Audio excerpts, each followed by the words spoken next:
Thing I want to bring up for when it comes to working with classical conditioning, a lot of people focus on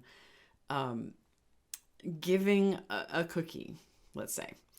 And I want to tell you that the handing over of a cookie to a dog's mouth is about the least fun way, the least valuable way your dog can come upon that cookie, just having it handed right to their face.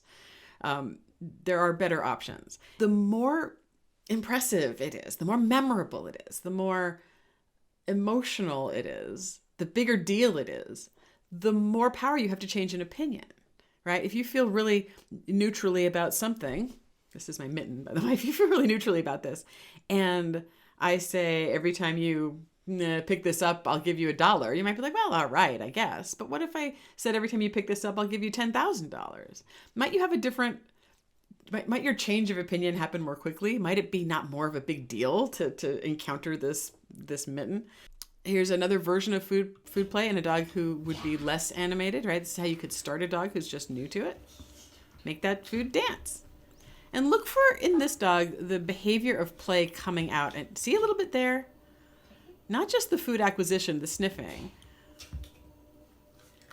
but a little bit of pouncing. See that? Back and forth. A little bit of pause, right? That's the beginning of having some fun, playful excitement.